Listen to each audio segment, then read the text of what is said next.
So అందరికీ నమస్కారం అండి. నా పేరు రవిచందన్. సో ఇప్పుడు నేను డిస్కస్ చేయబోయే టాపిక్ ఇప్పుడు లేటెస్ట్‌గా మనం ఈ వార్ న్యూస్ అనేది వింటున్నాం మనం. సో ఇజ్రాయెల్‌కి, ఇరాన్‌కి అమెరికాకి, ఇరాన్‌కి మధ్యన జరుగుతున్న వార్ వల్ల మార్కెట్ అయితే డిస్టర్బ్ అవుతుందండి. ప్రపంచ మార్కెట్ డిస్టర్బ్ అవుతుంది. సో ఈ వార్ వల్ల మన హైదరాబాద్‌కి ఎటువంటి ఎఫెక్ట్ జరగబోతుంది? అంటే ప్లస్సా? మైనసా? అనేది మనం డిస్కస్ చేయబోతున్నామండి.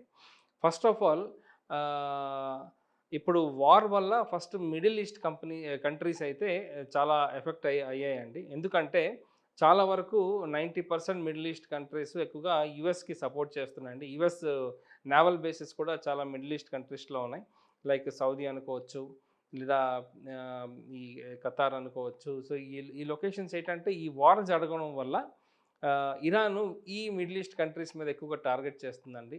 ఈ మిడిల్ ఈస్ట్ కంట్రీస్ అంతా 90% దే ఆర్ డిపెండ్ ఆన్ ఈ పెట్రోలియం ప్రొడక్ట్స్ అండి. సో దీనివల్ల ఏమవుతుందంటే అఫ్‌కోర్స్ మనం చూస్తున్నామండి ఇప్పుడు పెట్రోలు, డీజిల్, గ్యాస్ అనేది దొరకడం చాలా కష్టం అయిపోయింది. అదేవిధంగా ఫ్యూచర్‌లో ఇంకా కొన్ని ప్రాబ్లమ్స్ అయితే మనం ఫేస్ చేయబోతున్నాం. సో దీనికి రియల్ ఎస్టేట్ మార్కెట్‌కి ఎటువంటి ఎఫెక్ట్ అనేది నేను చెప్పబోతున్నానండి.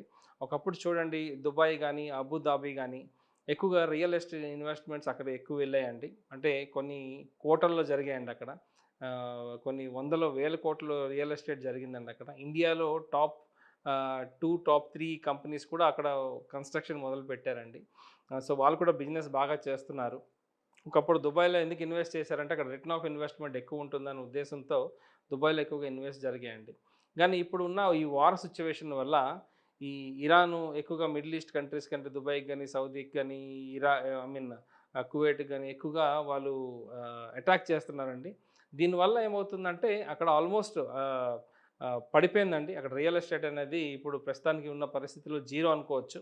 అక్కడ ఎవరు కొనడానికి ముందుకు రావటం లేదు. ఆల్రెడీ ఇన్వెస్ట్ చేసేవాళ్ళు బ్యాక్ అవ్వడానికి ఆలోచిస్తున్నారండి. సో, ఇప్పుడు హైదరాబాద్‌కి ఏ విధంగా ఎఫెక్ట్ అవ్వబోతుందనేది చెప్పబోతున్నాను. అంటే ఏ విధంగా బెనిఫిట్ అవ్వబోతుందనేది చెప్పబోతున్నానండి.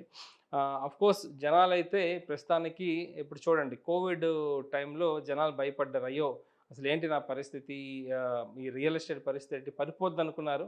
బట్ ఇక్కడ నెగెటివ్ అంటే ఆహ్, ఆపోజిట్ ఇంపాక్ట్ పడ్డదండి. మన హైదరాబాద్ రియల్ ఎస్టేట్ మార్కెట్ బాగా పెరిగింది.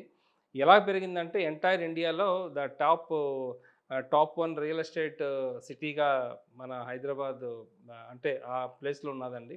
సో, ఇప్పుడు దీనివల్ల ఏమవుతుందంటే మన ఇండియాలో ప్రస్తుతానికి సేఫెస్ట్ సిటీ ఏదైనా ఉంది అంటే దట్ ఈజ్ హైదరాబాద్ అని చెప్పొచ్చండి. సో, ఫాస్టెస్ట్ గ్రోయింగ్ సిటీ ఏమైనా ఉన్నదంటే అది హైదరాబాద్ అని చెప్పొచ్చండి. సో, జనాలు కూడా ఇప్పుడు ఏం చేస్తున్నారు, ఇప్పుడు యూఎస్ పరిస్థితి బాలేదు. ఎక్కువగా లే ఆఫ్స్ జరుగుతున్నాయని న్యూస్ వస్తున్నాయండి. సో, ఇప్పుడు already existing people in US వాళ్ళు ఏం ఆలోచిస్తారంటే, ఇప్పుడు పరిస్థితి బాలేదు కదా! ఈ ఇన్వెస్ట్‌మెంట్స్ మనం ఇండియాలో చేస్తే బావుంటుందనే ఉద్దేశంతో వాళ్ళు ఎక్కువగా ఇండియాలో ఇన్వెస్ట్ చేయడం జరుగుతుందండి ఎన్ఆర్ఐస్.